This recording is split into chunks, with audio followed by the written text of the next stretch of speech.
baby. Trigger.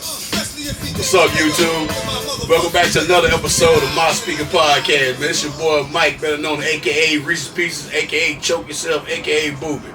Hey, it's your boy Daryl Miller, better known as Solomon Grundy. You know what I'm saying? Get out my way again. Why y'all again? All that good stuff, man. Welcome back to us. Hey, man, it feel like we ain't been on here in a minute, but today we're going to touch on some topic that's going on right now, which is the NCAA tournament, but not the one that you might think. We're going to touch on first the women's NCAA tournament. That right there, last night, if I'm not mistaken, when I saw the final views, it was right at close to 10 million views for the hour LSU game with Angel Reese against Caitlin Clark, and both of them put on phenomenal performances. Caitlin Clark had 41 points, 12 assists, 7 rebounds. I think Angel Reese finished with 20 rebounds. Yeah.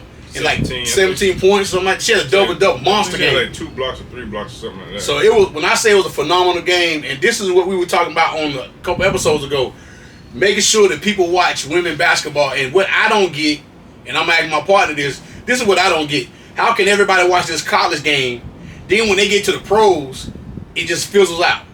Because these same kids are going to the WNBA. So why can we get excited about this college and when we go to the WNBA? Why we can't follow them in the WNBA? That's my question to you today.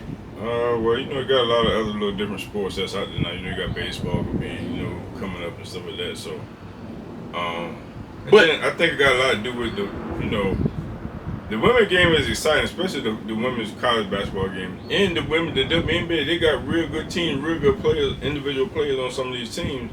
Which I don't know if it's the marketing. But that's what I'm saying. Why? That's what I'm trying to get. Okay, so I'm figuring out. We can sit here and everybody in the world was talking about this game Monday night. Everybody. And we're not even going to slight UConn and USC because Juju and the young lady Rutgers, I think Rutgers, she is Breakers. When she came into when them two, when her and Caitlin came in, they was like, which one of them going to be winning that championship first? Mm-hmm. So that game in the Final Four next weekend going to be humongous between them two. Mm-hmm. But this is what I'm saying about WNBA. You can have all this limelight in college.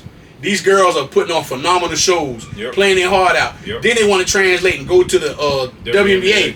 But just like Ice Cube just offered Caitlin Clark $5 million deal to play in the Big 3 league. Mm-hmm. My thing is, I know it won't look right, and I seen what Kenya Martin said. Kenya Martin was like, 3-on-3, that means she gonna get exposed. She got to check somebody 1-on-1. I get what he's saying about that, the dynamics of her going in the post.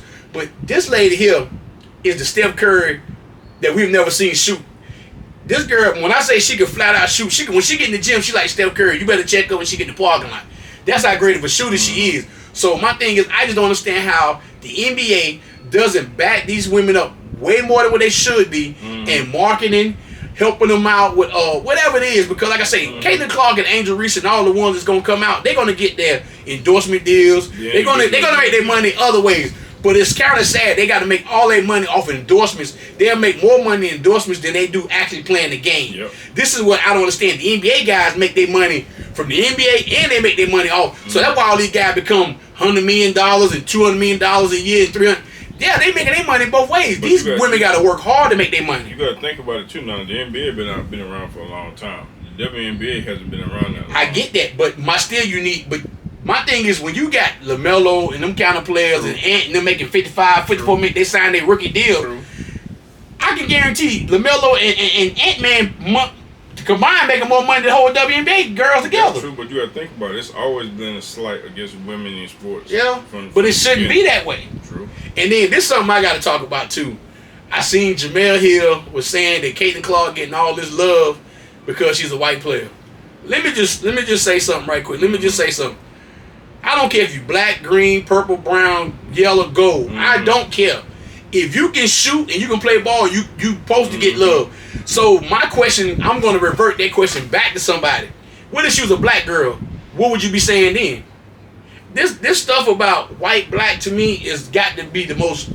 When it comes to certain things, I get, when you do stuff like, maybe other stuff that's outside of what we do, I get stuff like that. When it comes to sports, let's just forget about what color the person is and just go and say, you know what, they are great at what they do. Because I'm going to give you a prime example. Go ahead. Who was the best running back in football? This year right here? Period. Who was the best running back in football in the last 4 or 5 years? Somebody dude from no, it shouldn't be hard. To my man that was from Carolina that went to San Francisco. McCaffrey. Okay, what color is he? White. Does it matter that he white? Or does it matter he can play? Play. So that's what I'm saying. This is the point I'm trying to get. We have to get out the mindset of, okay, because of his skin color, what he can do. They just changing the mold. McCaffrey is one of the only can ever do what he do. And he's a white running back. And he say to this day, he still don't get the respect he deserves because he's a white running back. It's those tendencies, man. It's stuff that's ingrained. It's the stuff it's the non. We got to get out of that, man. We have to. You can say that, but it's not us. It's the people that got the money. It's the people. It's the people that got that generational wealth. So it ain't us. So it ain't the media talking about this stuff. It ain't. So that's what I'm saying. You saying it's about us, but is it the media doing it or we doing it? It's a little bit of both. But why slander somebody when they just I good? I wouldn't say slander. I'll say it's like, she might be looking at it from a journalistic standpoint, Jamel Hill, when she said that, or it may be something. And I love Jamel Hill. I'm not knocking her. I'm just saying it may be something that she see that we're not seeing yet, or maybe she's something that she's privy to that we don't know. But what can it be? It shouldn't be nothing. I mean, the young lady is playing ball. Last year, she plays with emotion. So when they did that No See Me, and when Angel Reese went back and did it, everybody was mad. And the only thing about Angel Reese, what people got to understand, when she was doing it, it's okay to go back and do it. That's nothing. That's competitive. Trash talking is good. And that's what makes this game to a certain degree. But when she was following her around doing it, so that's why I was like, okay, now it's going a little further. But my thing is, Caitlyn was doing this for a long time. Angel Reese did it. Let it go. Let it. But she followed her. So now they were saying they were slandering Angel Reese because they said she was being, like a thug, this, that, the other. And I get what they're saying. But my thing is, those girls were playing in the moment. Why can't you just be competitive and say, this is how men play the same way? They talk jump to each other. When somebody dunk on somebody, what do they do? Ant-Man done dunked on so many people this year. And he done so many times on people. Get what? He just get up and look at him like, man, why you do this? Shout out to KG, man. He said Ant-Man like the 84 Jordan, man. We finna talk. We finna switch. But my thing is, I want to get on the subject. Now we're gonna switch to the NCAA men tournament because the Final Four is set. Oh, for the women, let me go back right quick. The women, the Final Four is set. North Carolina State plays South Carolina next weekend, and Iowa plays UConn. So that's the Final Four set. And like I say, gonna be a great, phenomenal Final Four. I can't wait to watch the women just as much as I can't watch the men. Shout out to all the women. Watch it and pull for them. Now let's go to the men. The men are set. So North Carolina State, men and women are in the Final Four. Let's get that applaud by itself. Both of them, the Wolfpack Nation should be jumping. Shout out to Tar. Shout out to Ray. Yes, sir. All the Wolfpack fans. My mom was a Wolfpack. Shout out to Stacey Utley. You know what I'm saying? Yeah, my mom is a Wolfpack fan. So let's get up to all the Wolfpack. Let's go ahead and give them their knowledge, the Wolfpack sign. So let's get it there. But North Carolina State has to play Purdue. Battle of the big men, basically. That's the game at 6:09 next Saturday. DJ Burns, let's get this man love. Rock Hill, South Carolina. Well, actually he said he from York. They say him down that way. York, yeah, same thing. Same thing. But listen, man. This brother has transformed. He was the number 3rd ranked player in the state behind Ja Morant and Zion. So listen what I'm saying. He was the 3rd best player behind them two when he came out of high school. Maybe it takes some people longer, which it has to get longer. But guess what? He's balling now.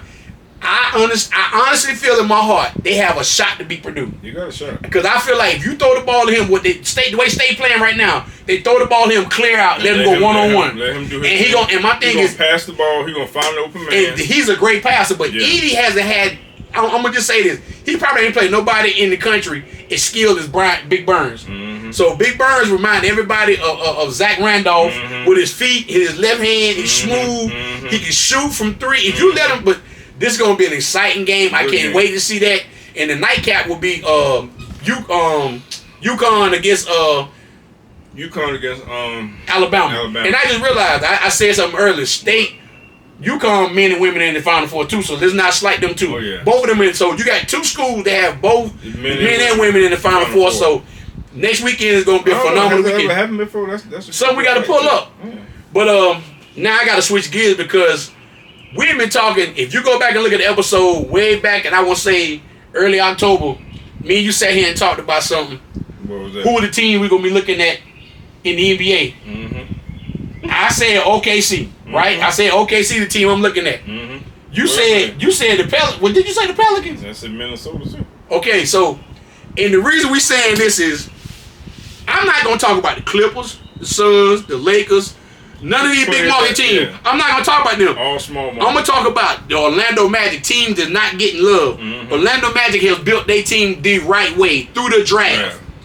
Minnesota Timberwolves, besides Rudy Gobert and Mike Conley, you got Towns, you got Ant-Man, you got what's my man? His brother played here.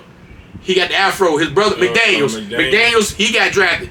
OKC, Chet Holmgren, Shea Gillis. Now Shea Gillis got drafted night. He got traded over there, but still through the draft. So he's through the. So my thing is, what I'm saying is, in the Pelicans is another small market team to me. They're not a big, huge market team. They playing ball this year. All these teams, have made it through the draft. And me personally, I'm excited that they don't have all these big market teams in it. Because you look at it, Golden State is trying to be in the playing game. They're trying to stay in the playing game. The Lakers are right now in the playing game. The Suns are in the playing game. So you got those teams, all these big market teams that you thinking. This is what I'm saying. Yeah, they used to be the predominant team back in the day. And I'm gonna give you another team that is on fire. They might have been they not done yet. The Houston Rockets had won 11 in a row until the other day till Luka beat them. Yeah. So these teams through the draft. Houston Rockets through the draft too. Well, no. No, they got some picks through the draft. Yeah, Jalen Green. My man. What's the man who got the center? He got hurt though. But he got hurt. But he's nice. He's nice. But they went and got Fred VanVleet. So they do. See, what my thing is, what I'm saying, I guess what we both trying to say is, when you build through the draft and you start winning, have success, veterans will come to your team. So, a la Charlotte Hornets. This is what I'm trying to tell you. It doesn't take to go out here and get paid $30-40 million for the Gordon Haywards. Build through the draft, get the right players. And then you got to coach them guys up. But let's go back again. Get the right players. Yeah. Charlotte we took some bad picks. We're not going to harp on it. But moving forward. But what it is also your scout team. We've been saying that. But the reason I brought up the small market team, because the NBA season is going on. You got the UFL going on. You got Major League Baseball started. But what I want to say about the NBA is getting down to crunch time. Now you're going to start seeing everybody play. You want to see them more load management, this, that, and that, everybody jockeying for position. Who do you think is your top three in MVP racing this year? Who is your top three? Not mine. What's yours? I love Shane Gillis, SGA. I'm going to say Luka, definitely. Dallas Mavericks. Man, the way I'm gonna go Ant-Man, man. The way you got. I know you're an Ant-Man fan. I know you are. Man. But if I had to look at it, real good, I would say honestly, it's only between SGA, Jalen Brunson, and Luka Doncic. And the reason I say Brunson, Brunson ain't got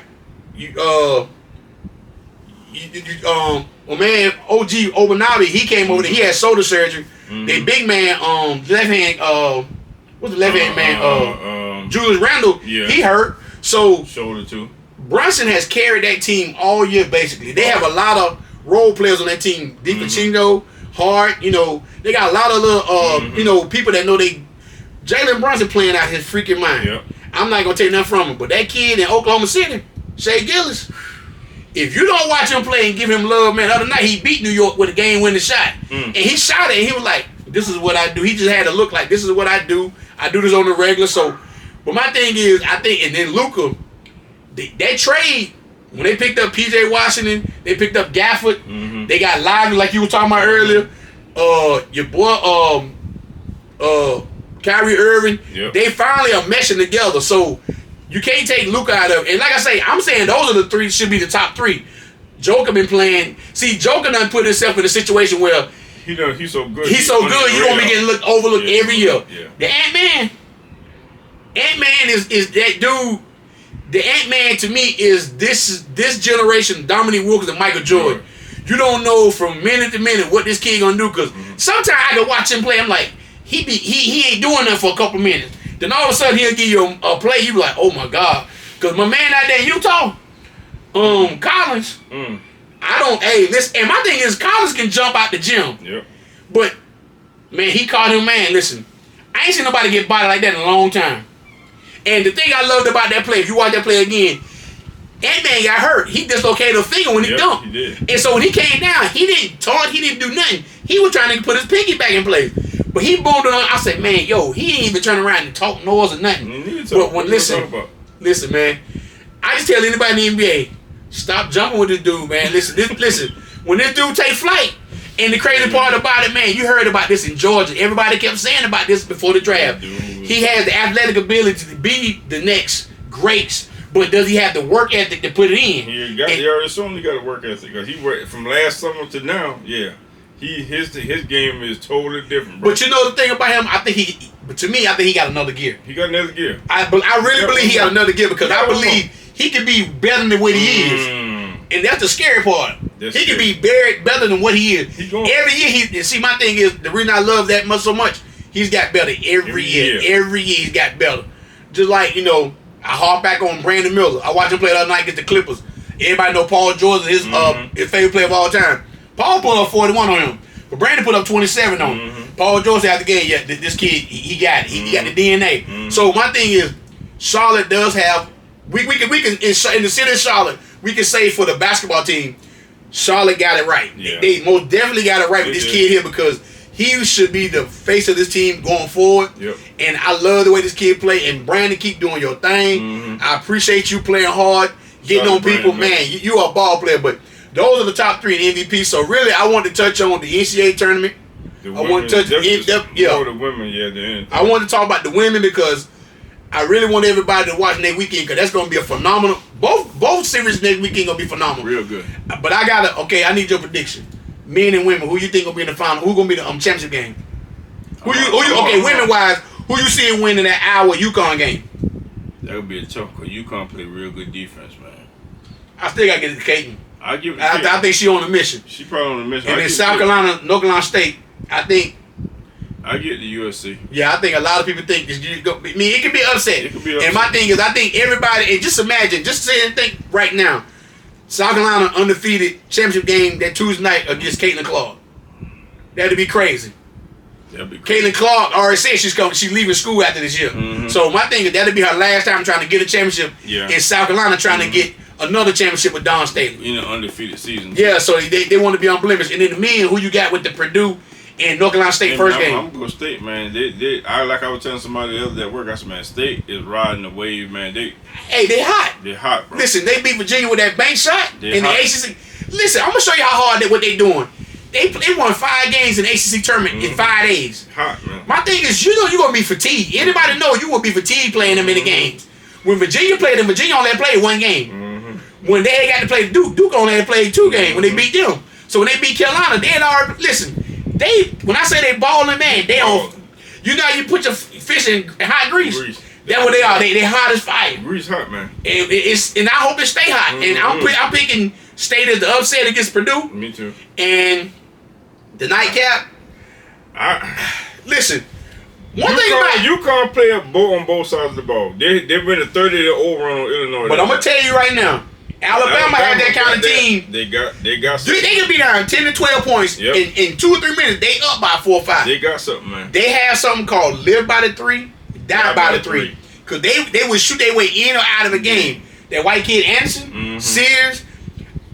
It's not a slam dunk. UConn gonna win this game. I give UConn the slight edge because they won that championship last year. But to me, that's gonna be the game. That's gonna be like, I don't really know. I don't know that one either. Yeah. It's gonna be a great weekend for sports next weekend. Like I say again, baseball is back. I will be touching on that very soon because I know personally, as you can see, I'm a diehard baseball fan. So I will be touching on that because Shohei Ohtani with the Dodgers, they done got off to a good start. The Yankees off to a 5-0 start. The Braves off to a 3-1 start, which is my squad. I'll be down there in June to check them out. Like I say, so it's a lot of sports going on right now in the world. And we definitely going to hit you with some music. And just to give y'all a tidbit for music, just announced today, the Locks is coming to the Fillmore July 12th, I think, on a Friday night at the Fillmore. Definitely going to check them out. So a lot of concerts are coming to Charlotte. Maxwell will be here October 3rd. Him and Jasmine Sullivan. Us should be here a couple weeks later for 2 nights. Justin Timberlake will be here in November. Mm-hmm. And announced just now. Found out. I gotta look at the camera real good. Boys and Men will be in Charlotte at the PNC Pavilion. Don't worry about all that. September. We ain't gotta worry about them. Yeah. But anyway. Hey man, listen. Hey man, listen. Don't do that. But why you might be disrespecting my boy, man? I will be at that concert September on a Saturday night. Boys and Men, Robin Thicke. And they're crying and everything too, wiping tears from me. Hey man, hit that like, subscribe, comment button, man. And like I say, man, hey, rock with us. To all our new subscribers, hey, appreciate it, man. We keep getting there. We trying to get up there. We gonna bring you more content. We got a lot more stuff in store for you. So Definitely. We're gonna get with you soon. Talk to you later, YouTube. Holla at you later. Peace out.